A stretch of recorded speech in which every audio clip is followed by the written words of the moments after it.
Tu me dis dès que c'est lancé. C'est bon, mais attends, ça a pas fait rentrer les gens là. Je sais pas pourquoi. Alors, bonjour à tous, ravi de vous voir aujourd'hui avec nous pour ce webinaire Taxas Connect, la deuxième édition. Alors, je vais partager mon écran. N'hésitez pas à faire des remarques soit poser une question, soit dans la conversation, si jamais vous avez un problème pour nous entendre ou pour voir l'écran que je vais partager tout de suite pour lancer cette présentation. Est-ce que c'est bon? Émilie, tu me dis si... Ouais, on voit ouais, bien, c'est très bon. bien. Bonjour à tous. Merci, bonjour. Donc, je suis Bruno Grange, Product Manager chez Talentia pour la BU Finance et je suis accompagné d'Émilie. Émilie, je Bonjour à pense que... tous. Donc, je suis responsable de l'activité Customer Success et des équipes services récurrents finance, donc qui accompagnent nos clients dans le cadre de la production. Alors, on est présent aujourd'hui pour parler des nouveautés qui ont eu lieu sur la mise à jour pour la version automne, qui a été une mise à jour qui a eu lieu il y a à peu près 3 semaines. C'était mi-septembre. On reviendra en premier lieu sur le calendrier des mises à jour. Donc, d'ici fin d'année, fin 2024 jusqu'à fin 2025, pour vous donner un maximum de visibilité. Également, donc, retour sur la version automne 2024. Roadmap, donc, ce que vous aurez dans les grandes lignes pour la version winter et on va voir même un petit peu plus loin. On fera un retour sur sur les questions qu'on vous a posées, les réponses que vous avez apportées. Donc, on va essayer de vous apporter un maximum d'éléments là-dessus, parce qu'on est ravis tout le temps de pouvoir alors, vous poser des questions, avoir vraiment vos retours, savoir si ce qu'on vous dit, ce qu'on vous propose, ça peut avoir un intérêt ou pas. Donc, on est vraiment tout le temps à la recherche d'un maximum d'informations pour vous permettre d'avoir un produit qui vous convient le mieux possible. Ensuite, une petite séquence boîte à idées où souvent on a des choses en tête et puis on a envie un peu de les tester avec vous, voir si ça peut vous plaire. Et enfin, on se gardera un petit peu de temps pour une séance de questions-réponses. Néanmoins, posez vos questions, n'hésitez pas hein, à poser vos questions dans le chat, c'est fait pour. On essaiera de répondre soit tout de suite, soit à la fin de cette session. Émilie, je te laisse la parole pour calendrier des mises à jour. Merci Bruno. Donc, je voudrais prendre quelques instants pour vous rappeler le calendrier des mises à jour. Donc, pour rappel, les Taxas Connect est maintenant en mise à jour trimestrielle. Les versions sont nommées selon les saisons. Donc, le calendrier est disponible sur Zendesk dans la section Taxas Connect. Donc, n'hésitez pas à vous abonner pour pouvoir recevoir les notifications lorsque nous communiquons au travers de cette section. Chacune des versions se décompose en 3 étapes. Donc, une étape de communication au travers de webinars et de la publication du What's New, qui intervient environ, donc le What's New intervient environ 1 semaine avant la phase de mise à jour de votre pré-production. Et ensuite, vous avez une période d'environ 3 à 4 semaines selon les saisons pour tester cette mise à jour, potentiellement regarder les évolutions qui peuvent vous intéresser avant les mises en production qui ont lieu donc sur le week-end afin de ne pas enlever de la disponibilité de votre application de production. Donc, vous avez là le calendrier donc, des 5 prochaines mises à jour. La prochaine étant bien sûr la Winter 2024 qui interviendra fin du mois de novembre pour la mise à jour de la pré-production et mi-décembre pour la mise à jour de la production. Évidemment, un petit note bene, on peut faire varier les dates des mises à jour de la pré-production et de la production jusqu'à 1 mois précédant l'événement. Bien évidemment, vous serez informé via Zendesk et aussi par mail, puisque je communique auprès de vous par mail sur les dates de mise à jour. Voilà, et puis on vous transmettra ce calendrier qui est un peu plus affiné que ce qu'on vous avait donné comme information jusqu'à présent. Donc là, vous avez des dates plus précises et autant que possible, bien évidemment, on se tiendra à ces dates. Également, tu l'as indiqué, Émilie, mais vraiment, on insiste sur abonnez-vous pour avoir les informations, puisqu'on sait que vous n'allez pas forcément tous les jours sur Zendesk, vous n'avez pas forcément peut-être le réflexe d'aller voir les articles qui ont été publiés. Et si vous êtes abonné, si vous avez cliqué sur le petit ajouter aux favoris, au moins vous avez l'information qu'il y a un nouvel article, qu'il y a quelque chose à aller voir d'intéressant et d'important. Ok, donc maintenant sur les nouveautés de la version automne, on va revenir sur les principales évolutions. Alors ici, c'est ce qui est ce qui peut être le plus intéressant. Vous avez néanmoins plus de choses qui sont présentes dans le What's New de la version automne, donc sur Zendesk, où vous aurez vraiment tout le détail. Puisque là, on fait un focus sur nouveautés, vous avez des améliorations, des corrections, voire des nouveautés complémentaires.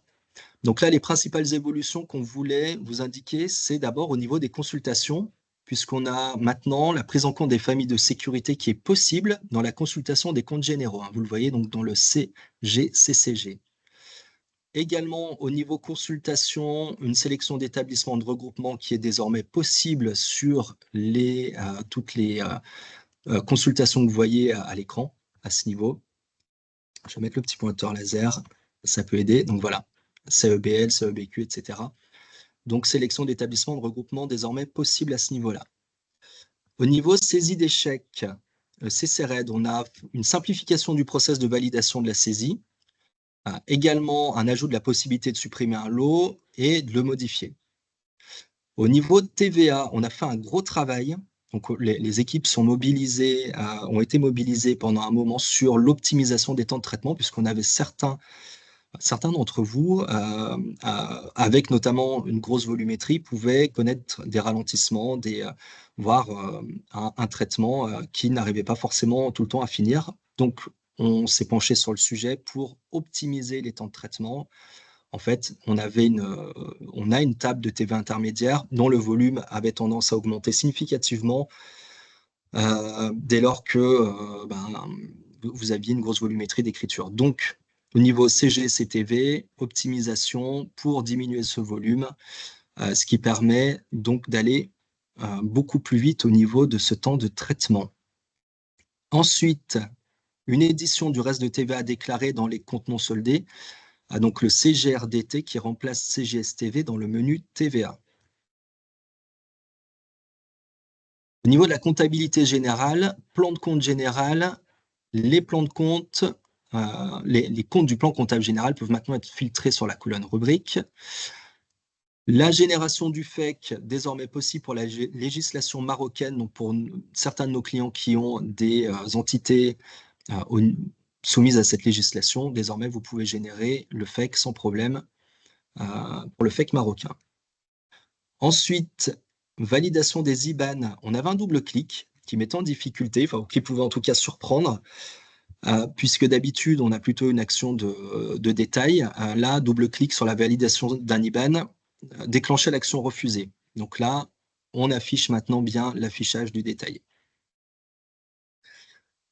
Ensuite, niveau information de sélection et de comptabilisation, simplification du process de validation de la saisie des virements au niveau du CCVRT.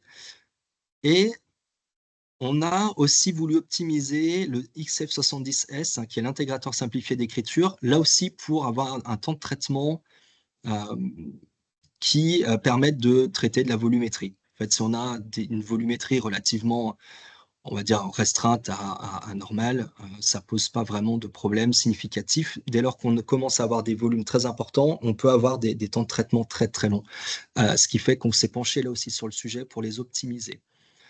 Donc, avec des avancées significatives au niveau de cette optimisation. On a eu des retours très positifs de la part de clients avec des volumétries très conséquentes. Donc, on va beaucoup plus vite désormais. Donc, c'est un gain significatif pour vous. Évolution notable, c'est qu'on a terminé le module Talency Accounts Payables, qui est donc le module de dématérialisation des factures fournisseurs.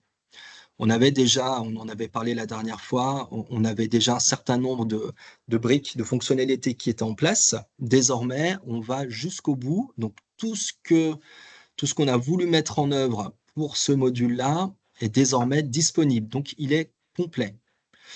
Donc là, vous avez eu, avec cette version automne, la fonctionnalité de saisie des factures complètes depuis Talentia AP. C'est-à-dire vraiment jusqu'aux lignes de facture qui vont faire appel via web service aux éléments de référentiel de Talentia Accounting. On a également les workflows, validation, bons à payer. Ces workflows sont disponibles sur application mobile également. En plus du traditionnel bureau de travail, c'est disponible aussi sur une application mobile. Remontée des règlements également, donc de Talentia Accounting vers Talentia AP. Donc, dès lors qu'une facture est réglée, vous pourrez le voir sur votre environnement Talentia AP également. On va lancer une vidéo juste après qui vous permet de donner un petit peu plus le contour. C'est une vidéo qui dure à peu près 3 minutes. Ça donne une idée un peu plus précise. Alors, la dernière fois, on avait fait une rapide démo. Certains d'entre vous avaient demandé à avoir un petit peu plus de détails au niveau de cet outil, de ce module de dématérialisation de factures, et notamment à mettre en regard de la future réforme sur la facturation électronique. Alors, malheureusement, on ne va pas pouvoir prendre tout ce webinaire, enfin, ou je dirais pas malheureusement, mais évidemment, on ne va pas pouvoir prendre tout ce webinaire pour en parler, puisqu'on a plein d'autres choses à dire. Néanmoins, n'hésitez pas à vous manifester si vous avez besoin de plus d'informations. On a fait pas mal de webinaires, les enregistrements sont disponibles, donc on va pouvoir vous les transmettre. Donc ça, c'est la première chose, donc vous pourrez prendre de l'information. On a d'autres vidéos qui sont en préparation, donc on pourra également vous les transmettre. Et puis, on se tient à disposition aussi pour vous transmettre un peu plus, pourquoi pas, de documentation et surtout échanger directement avec vous, voilà, pour le mettre en regard de vos problématiques. Donc, n'hésitez pas. N'hésitez pas à me contacter si vous avez besoin d'une démonstration, d'échanger avec nos équipes d'avant-vente et nos équipes commerciales sur ce sujet-là. N'hésitez pas, moi je ferai le relais avec les équipes en interne. Tout à fait, on est prêt, bien évidemment, dès tout de suite à vous accompagner également. Je lance la vidéo. Normalement, vous avez du son.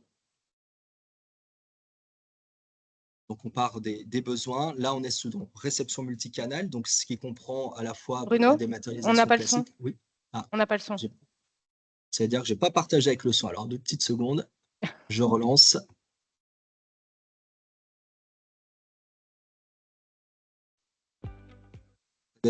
Est-ce que c'est mieux? Oui. Ah oui, mais ça s'est arrêté.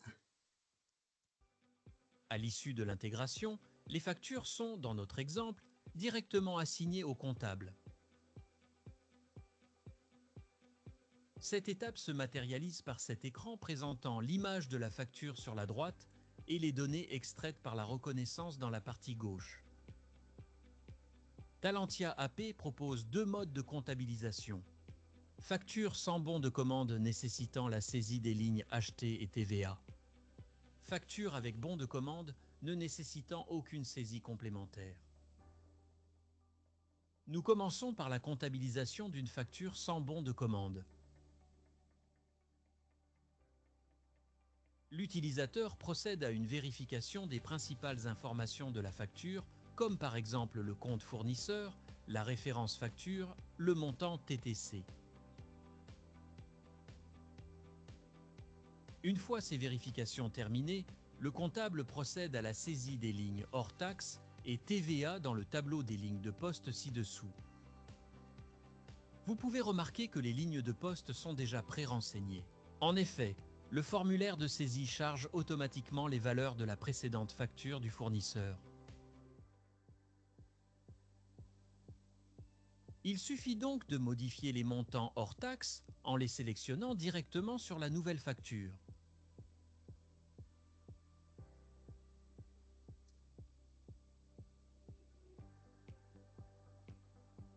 Les montants de TVA se recalculeront automatiquement sur chaque ligne de poste.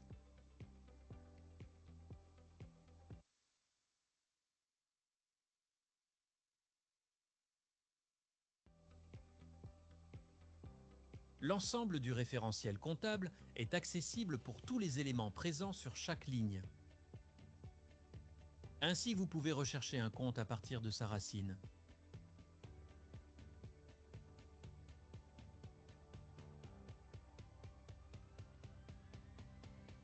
De la même façon, vous pouvez rechercher un compte par son libellé,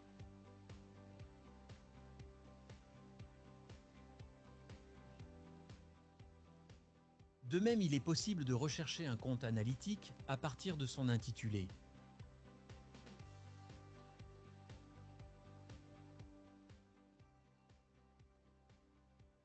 Une fois cette saisie terminée, l'utilisateur soumet la comptabilisation de cette facture à Talentia Finance.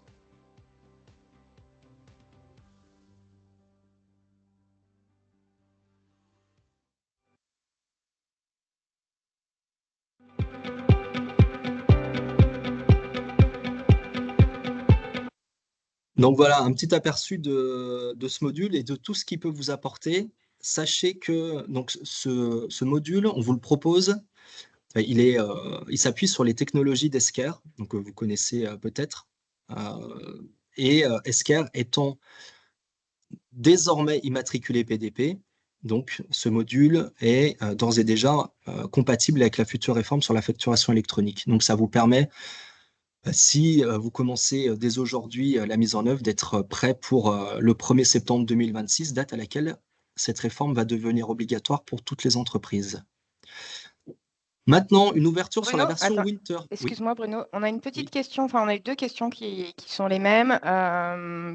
Quelle est la différence entre Talentia AP et l'utilisation actuelle de certains clients qui ont Use et MoveApps? Est-ce que Alors, la c'est un différence, fonctionnement équivalent ou enfin voilà? c'est un fonctionnement qui est pas tout à fait équivalent, puisqu'avec avec Talentia AP, vous avez des web services, ce qui fait que vous travaillez en temps réel.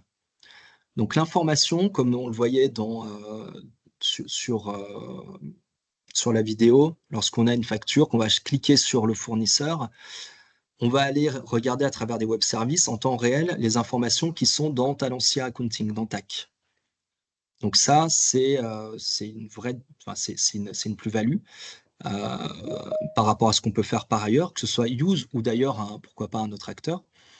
Et également le respect des règles métiers que vous avez, qui sont là aussi au travers des web services répliqués lorsque vous êtes dans Talentia AP. C'est-à-dire qu'un utilisateur qui n'a pas accès à un compte en particulier ne le verra pas, ne pourra pas non plus imputer tel compte avec telle analytique si c'est interdit dans la définition des règles comptables de TAC.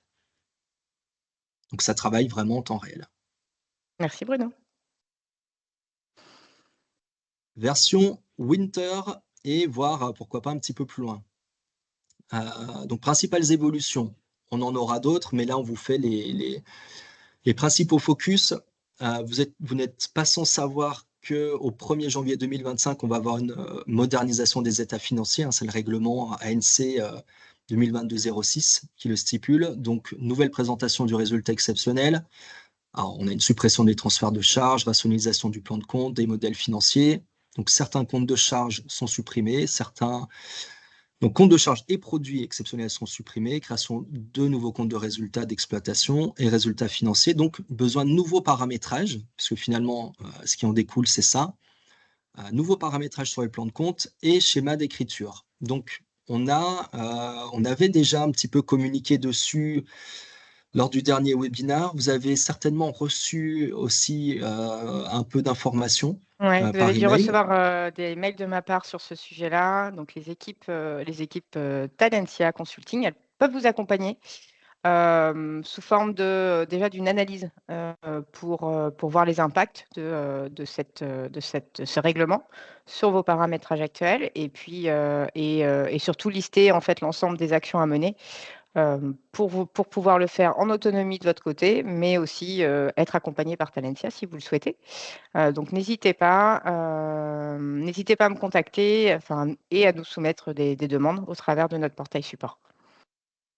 Donc ça, effectivement, paramétrage, donc pour cette modernisation des états financiers, que vous pouvez faire en autonomie, on peut vous accompagner si besoin. Et on a également le volet évolution donc, dans l'outil au niveau du schéma d'écriture. Alors dans l'outil, principalement dans notre outil Talentia Assets, notre outil d'immobilisation, qui sera le principal impacté, puisqu'on a une évolution sur les schémas de session avec une distinction entre opérations courantes et opérations exceptionnelles.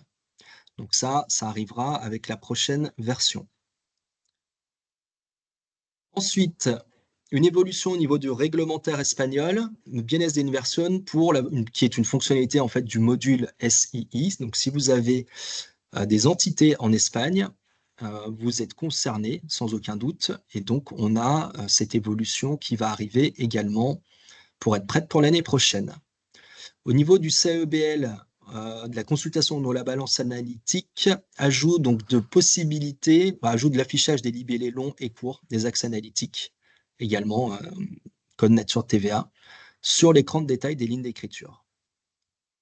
Ensuite, au niveau certification NF logiciel, on ajoute un sous-menu qui regroupe donc les éditions relatives à cette certification. Et on a également donc une nouvelle fonction qui permet l'édition d'un état justificatif du respect de la conformité de votre paramétrage vis-à-vis des exigences de cette norme NF203. On va également vous proposer de nouvelles couleurs, plus à la charte Talentia, un petit peu plus moderne que ce que vous avez peut-être actuellement. Donc voilà, c'est une revue de la charte graphique, c'est un petit coup de peinture qui amène un petit peu de quelque chose d'un peu plus sympa lorsqu'on se connecte. Ça, vous le verrez avec la prochaine version. Voilà pour la version Winter. On aura encore d'autres choses à vous dire et on reviendra dessus plus en détail lors de notre prochain webinaire ensemble. Maintenant, on voulait faire un retour sur le sondage de la dernière session, de la session Summer. On vous avait posé notamment une question sur les indicateurs financiers que vous souhaitiez avoir à disposition. Donc, vous nous avez fait un retour et encore une fois, un grand merci pour vos réponses. On va vous solliciter cette fois encore. Émilie vous enverra un lien vers un nouveau sondage pour avoir vos retours. On vous posera quelques questions complémentaires, notamment creuser un peu plus sur ces indicateurs financiers que vous souhaiteriez avoir. Donc, vous nous avez fait part de besoins au niveau des règlements clients-fournisseurs. Ça, c'est pas mal revenu. Donc, tout ce qui est encours client, DSO, DPO, aussi au niveau de la trésorerie, donc BFR, situation de trésorerie, et compte de résultat, solde intermédiaire de gestion, certains éléments, donc comme la marge brute, résultat d'exploitation. Donc, d'ores et déjà, en fait, on a travaillé sur un data mart qui permet de récupérer des informations de Talentia Accounting. Alors, tout de suite, c'est plutôt à ce niveau-là, compte de résultat et solde intermédiaire de gestion. Donc, on a déjà ce premier niveau avec récupération du référentiel, récupération des lignes d'écriture. Donc là, pour l'instant, c'est quelque chose qui est à l'état de bêta-test, mais néanmoins sur lequel on a quand même avancé. Et ce qu'on aimerait vous proposer, en fait, c'est la possibilité d'exploiter ces données au travers de Power BI. Donc là, on est quand même encore un peu dans le prospectif. Il faudra construire les états, il faudra packager tout ça pour pouvoir vous le proposer, pour le rendre disponible finalement de manière la plus simple possible. On aura une question dans ce sondage, c'est est-ce que vous utilisez déjà Power BI? Sinon, qu'est-ce que vous utilisez d'autre? Donc, on est intéressé vraiment de savoir si c'est déjà quelque chose qui est connu, auquel cas, nous aussi, ça nous donnera une indication sur la manière dont il faudra vous le proposer. Cette possibilité-là, on peut la rendre encore plus simple d'accès si on héberge, enfin à partir du moment où on héberge nos clients sur Azure. C'est-à-dire que Power BI étant un outil Microsoft, Azure également la plateforme d'hébergement Microsoft, ça rend les choses beaucoup plus simples si on souhaite connecter l'environnement donc Talentia Accounting sur Azure avec un Power BI. Donc là, on a avancé sur le sujet et on va continuer bien évidemment en essayant de packager tout ça pour vous amener des éléments standardisés, ce qui ne veut pas dire que vous ne pourriez pas enrichir et modifier ce qu'on vous proposerait, voire vraiment créer quelque chose de complètement nouveau, mais déjà vous proposer un premier niveau d'indicateur.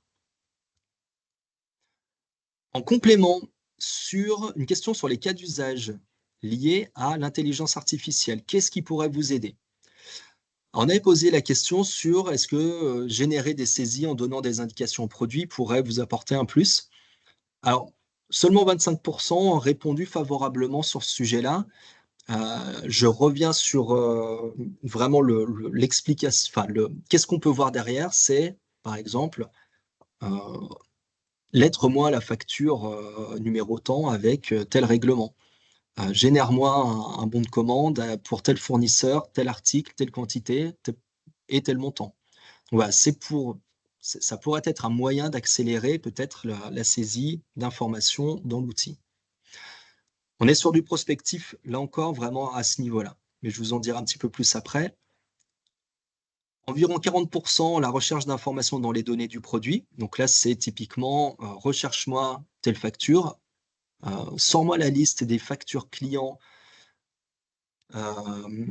soldées, échues à date, pardon, non soldées et échues à date. Accompagnement à l'utilisation du logiciel, vous avez été 50% à répondre favorablement. Et en revanche, donc très bonne surprise sur la recherche d'informations dans la documentation en ligne. À peu près 90%, vous nous avez dit ça peut vous intéresser. Donc sur ce sujet-là, précisément, on a lancé un POC, donc on a lancé un test, voir un petit peu ce que ça pouvait donner. Et on a lancé sur un échantillon de la documentation en ligne, des communications Zendesk et de la documentation fonctionnelle en complément, alors qu'on peut trouver aussi sur l'extranet. Donc c'est vrai qu'on vous envoie, vous avez pas mal d'informations à disposition. C'est pas forcément tout le temps évident de trouver la bonne information, de trouver le bon endroit. Puis ça prend du temps. Donc c'est quelque chose sur lequel on pourrait travailler avec une technologie qui est maintenant mature, avec l'IA générative. Donc ce test a été plutôt concluant, en tout cas de premier abord. On va devoir un peu plus le tester en profondeur, puisque là c'était vraiment un simple échantillon. Néanmoins, vraiment l'objectif c'est pour vous de vous mettre à disposition, que vous soyez le plus autonome possible pour rechercher de l'information. Je donne juste un exemple. On a eu un client qui nous a demandé assez récemment, qu'est-ce que vous faites au niveau de la modernisation des états financiers? Donc, on avait envoyé de l'information au travers de la newsletter, la campagne via Emily. On en avait parlé lors du dernier webinaire, mais je pense d'ailleurs qu'il lui n'était pas présent. Cette information, on sait que on est très sollicité déjà. Donc, quand on reçoit une newsletter, on la lit pas forcément. Moi, le premier, on en reçoit plein et on n'a pas forcément le temps. D'autre part, on n'adresse pas forcément tout le temps l'information aux bonnes personnes, ou peut-être qu'on a une nouvelle personne dans la société, chez nos clients, on n'est pas forcément au courant, donc on n'a pas su adresser l'information au bon interlocuteur. Donc là, ce que vous pouvez faire, on va dire demain, dès lors qu'on aura pu mettre ça en place, c'est tout simplement poser la question: Talentia, qu'est-ce que vous prévoyez pour la modernisation des états financiers demain? Et vous aurez une réponse la plus qualitative possible. Maintenant, la question c'est, et on va vous la poser aussi au travers du sondage, c'est: est-ce que vous êtes intéressé de pouvoir dialoguer avec Talentia, / Talentia Accounting, mais ça n'irait pas chercher que dans Talentia Accounting, hein, c'est chercher dans de la documentation beaucoup plus large que ça. Est-ce que vous seriez intéressé de discuter via des outils comme Teams, Slack, ou faites-nous part des outils de messagerie que vous utilisez? Voilà, ça pourra nous donner une indication sur le moyen qu'on pourrait vous mettre à disposition pour aller chercher ce type d'informations. En tout cas, on devrait pouvoir le faire à travers ce type d'outils comme Teams ou Slack. L'idée, c'est bien évidemment vraiment d'utiliser ces nouvelles technologies pour vous apporter des bénéfices. On s'aperçoit que clairement, l'accompagnement à l'utilisation, la recherche d'informations, c'est quelque chose qui est important pour vous. Donc, c'est vrai qu'on se focalise sur ces éléments-là, mais l'intégration de l'IA, c'est aujourd'hui quelque chose qui est dans nos priorités afin de vous aider au quotidien dans l'utilisation des solutions finance. Et d'ailleurs, pour en avoir rediscuté hier avec la personne qui nous accompagnait pour mener ce POC, elle m'a indiqué que vos documents aussi d'aide, enfin de votre documentation que vous avez peut-être fait personnalisée, alors soit Talence à vous accompagner, soit vous l'avez faite vous de votre côté, dans laquelle vous mettez le process, comment pour un nouvel arrivant, les différentes procédures à suivre. Ça pourrait être quelque chose qui pourrait être intégré aussi. Voilà, pour vraiment avoir quelque chose de personnalisé. Alors évidemment, ce serait personnalisé pour chacun d'entre vous, hein. Tout ça est très containerisé, hein, ce ne serait pas partagé, hein, on est capable de taguer que telle documentation est relative à tel client. Donc c'est une possibilité complémentaire qu'on n'avait pas forcément identifiée au départ, mais qui pourrait être très intéressante aussi certainement. N'hésitez pas à réagir vraiment et nous dire ce que vous en pensez. On est toujours très preneur de vos retours d'informations. Questions-réponses complémentaires. Donc, ce que vous souhaitiez voir abordé lors du prochain webinaire, donc simplification de l'outil et accès à une base de connaissances de toutes les fonctions de l'outil. Je le mets un petit peu dans le même sac, c'est pour moi l'IA qui peut nous aider là-dessus. Simplification de l'outil, on peut voir plein de choses, hein. C'est très vaste, mais en pouvant dialoguer avec l'outil en langage naturel et avoir une réponse en langage naturel également, je pense que ça peut grandement participer à la simplification de l'outil et l'accès à une base de connaissances. Là, on vient d'en parler, donc je pense que ça pourrait vraiment répondre. Au niveau amélioration des informations sur les intégrations, monitoring des services par l'hébergement, eh bien, vous le savez sans doute, on a pour ambition d'aller de plus en plus sur Azure. Donc Azure, c'est à la fois des outils qui vont permettre un bien meilleur monitoring par l'hébergement, de sorte que vous puissiez avoir, que les équipes hébergement puissent avoir en amont la détection très très rapide d'un problème, évidemment avant que vous ne vous en rendiez compte et que ce soit corrigé avant que ça ne puisse vous porter préjudice. De même, j'en profite pour vous indiquer, on a avec notre hébergeur actuel aussi la possibilité d'activer une option de duplication de l'infrastructure. C'est-à-dire qu'en cas d'incident majeur, de ne pas être bloqué pendant plusieurs heures, voire jours, et de sorte que ça puisse basculer automatiquement sur une infrastructure qui aurait été dupliquée de manière quasiment instantanée. On a eu, donc malheureusement, lors du dernier épisode, l'épisode de mai, un client qui, lui, avait bénéficié de cette option-là, qui a eu 10 minutes d'interruption. Il nous a dit, en fait, je ne m'étais même pas rendu compte qu'il y avait eu un incident. C'est quand vous me l'avez dit qu'on en a pris conscience. Donc, c'est une option qui est possible. Si vous n'avez pas eu l'information, là aussi, n'hésitez pas à revenir vers nous. On sera ravis de vous en dire un petit peu plus à ce sujet-là. Ensuite, on avait une demande sur alerte par mail ou via le dashboard sur les IBAN à valider.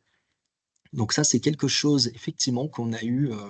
On a eu plusieurs demandes à ce sujet-là, qu'on a repositionné un peu plus haut pour revenir dessus et réétudier, voir ce qu'on peut vous apporter de manière assez simple, assez rapide.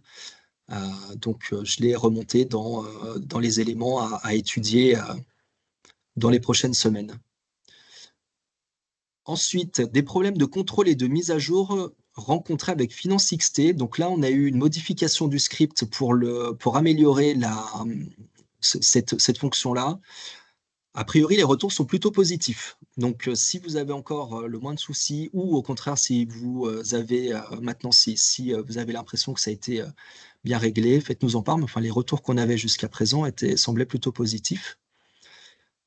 Et réforme de la facturation électronique, donc certains d'entre vous souhaitent avoir plus de détails sur l'offre avec Esker. Donc, on en a parlé précédemment, et encore une fois, vraiment, sollicitez-nous là directement ou via email, de la manière dont vous le souhaitez, mais on sera ravis de vous apporter beaucoup plus d'informations sur le sujet.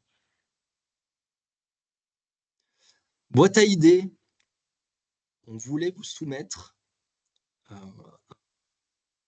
un échange qu'on a eu avec une entreprise qui s'appelle Swan. Ah, attends, il faut que je remette.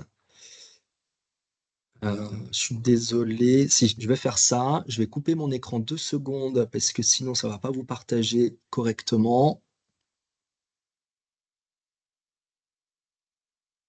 Swan, donc vous connaissez peut-être, c'est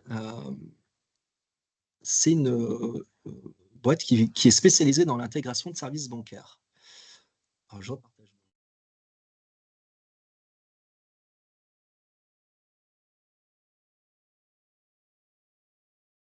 Je pense que c'est revenu de votre côté.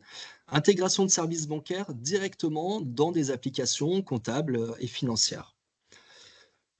Et donc, ça permet finalement de pouvoir s'affranchir d'une communication bancaire à envoyer, enfin de fichiers à produire et à envoyer au travers d'un outil de communication bancaire à vos banques. Ce qui ne veut pas dire que demain, vous n'auriez plus besoin de vos banques traditionnelles, bien évidemment, mais c'est un service complémentaire qui permet, au travers de l'application directement, de pouvoir payer les fournisseurs. Alors, on est vraiment sur du prospectif. C'est quelque chose, on n'est pas allé beaucoup plus loin que ce premier niveau d'échange. Néanmoins, avant d'aller plus loin avec ce type d'entité, hein, d'ailleurs je parle de Swan, mais on en a d'autres, on voulait avoir votre retour. Donc ça fera aussi l'objet d'une question dans le sondage. Donc on peut payer directement ses fournisseurs au travers de l'application. Alors oui, aujourd'hui, on sait déjà le faire puisqu'on a toute la campagne de virement fournisseur, par exemple, qui vous permet de produire l'écriture, lettrer avec la facture, produire le fichier CEPA à destination de la banque. Donc là, en fait, l'idée, c'est de pouvoir alimenter un compte bancaire Swan, hein, qui est évidemment une entité soumise aux mêmes réglementations que n'importe quelle banque, donc des réglementations évidemment très très strictes, qui respectent tous ces enjeux réglementaires et de sécurité, mais finalement qui permet donc d'intégrer ces services bancaires, d'intégrer quelque part une banque au sein d'une application de gestion comptable et financière. Donc, c'est vrai pour pouvoir payer les fournisseurs, ça peut être vrai également pour pouvoir encaisser les clients. Des prélèvements, encaisser, alors pourquoi pas, si besoin, par carte, par des liens, de différentes manières. Bon, pourquoi pas gérer les dépenses avec des cartes, ils proposent également ce genre de service. Et voir pourquoi pas aussi améliorer encore le rapprochement, notamment le rapprochement bancaire, lorsqu'on a un peu des paiements qui viennent lettrer des quantités importantes de factures. C'est pas forcément tout le temps évident de faire le rapprochement. Donc voilà, une idée. C'est pour ça on aime bien cette petite séquence boîte à idées. J'espère qu'on va pouvoir le renouveler assez souvent, vous interroger sur ce genre de choses. N'hésitez pas là aussi, si vous avez des idées complémentaires, à nous en faire part sur ce nouveau type de service qu'on pourrait mettre à votre disposition. Je vais reprendre mon partage de la présentation. Et je crois, voilà, on arrive aux questions-réponses. Il nous reste à peu près 7 minutes. Si vous avez des questions, alors je vais aller voir. J'ai répondu aux Ouais, questions au très fur et bien. à mesure. Je pense que ça pourrait être intéressant que tu reprennes quelques minutes pour expliquer comment sont gérées les demandes d'évolution qui sont en provenance de nos clients. Donc, ce que j'indiquais, moi, c'est que chaque demande, elle est analysée à la fois par le support, mais aussi par toi. Et que selon la demande, tu vas la valider et ensuite l'intégrer dans la roadmap. Mais un point important était qu'une demande d'évolution, elle doit avoir un intérêt pour le produit et pour plusieurs clients, mais tu as peut-être un peu plus d'éléments à donner sur Non, mais sur ce c'est sujet-là. ça. Hein. Ouais, tout à fait. En fait, donc déjà, je décide pas tout seul, hein, on se réunit en équipe, à la fois support, équipe consulting, et R&D également. On regarde les demandes, on regarde si ça a déjà fait l'objet d'autres demandes de la part des clients. Alors, soit on en a eu plein, on le sait facilement, soit on recherche un peu. Et en fonction de l'intérêt porté par de nombreux clients ou pas, on va statuer.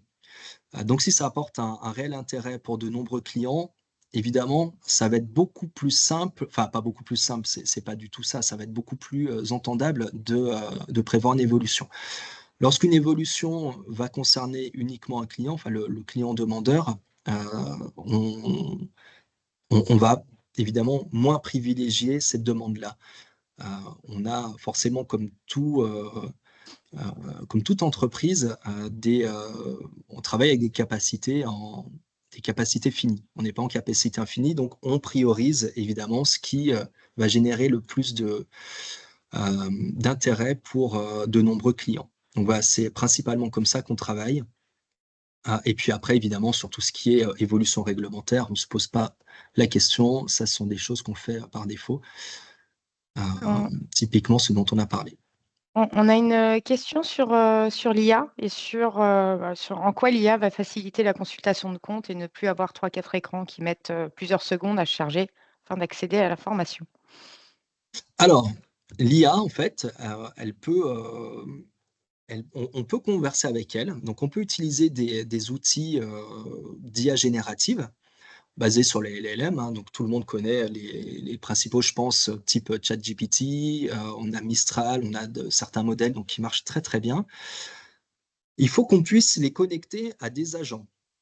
Les agents, en fait, ils vont faire quoi? Ils vont traduire la demande en langage naturel en requête SQL pour pouvoir aller interroger la base. Donc, c'est comme ça que ça fonctionne. Alors, on a un élément aussi qui est important là-dedans, c'est qu'il faut qu'on puisse avoir les API qui permettent d'interroger la base et au travers de ces agents. Donc, il faut à la fois les agents, il faut à la fois aussi les API. C'est pour ça que là, on est quand même sur du prospectif. Néanmoins, c'est la manière dont ça peut fonctionner. Donc, ça peut vous faire un retour, voire pourquoi pas produire un tableau. Ce sont des choses qui sont possibles aussi aujourd'hui. Et en fonction de la complexité de votre demande, si vous demandez la liste des factures clients échues non réglées, ça peut vous sortir une liste de ces factures. Si vous demandez le montant total de ces factures, ça pourra vous sortir uniquement ce montant total. Voilà, donc ça, ce sont des choses qui fonctionnent. Et puis après, on va pouvoir encore, enfin, on pourra peut-être aller encore plus loin, mais on commence par les éléments les plus qui permettent vraiment de se mettre le pied à l'étrier sur ce sujet-là de la manière la plus simple possible. C'est pas forcément un sujet toujours simple, mais les technologies commencent à être vraiment matures et on a besoin de se les approprier. Donc voilà, et de les rentrer dans l'outil, de les mettre à votre disposition, que vous puissiez aussi en profiter directement. Je pense que l'idée, c'est on va itérer sur ces sujets-là. Là, on est vraiment on commence à réfléchir, on fait voilà, nous, on a fait un POC sur certains éléments, mais ça va évoluer au fur et à mesure, bien évidemment. C'est des sujets qu'on vous présentera, je pense, voilà, à chaque l'évolution, en fait, des travaux sur ce sujet-là sera présentée à chaque webinaire. Je pense qu'il y a un intérêt réel, hein, de l'IA. Donc, ça peut être intéressant, Bruno, de partager un peu l'état d'avancement de nos réflexions sur ces sujets-là. Exactement. Il nous reste 2 minutes. Est-ce que vous avez des questions complémentaires? Alors, je vois qu'il y a une nouvelle publication. Est-ce que la simplification de l'outil est un projet, court ou moyen terme ou pas du tout? Alors, la simplification de l'outil, c'est quelque chose, encore une fois, qu'on va pouvoir rendre disponible, enfin, qu'on va pouvoir apporter au travers de ces nouveaux outils. Typiquement, donc l'IA, on en a parlé, aussi des outils comme Power BI qui vont pouvoir aller requêter des données et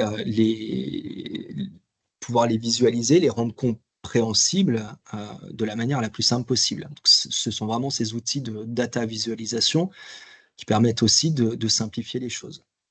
Et je pense que la question sous-jacente, c'est est-ce que ces éléments Power BI et l'IA, c'est des choses qu'on prévoit sous quel délai? C'est ça, je pense, la question derrière. 2025.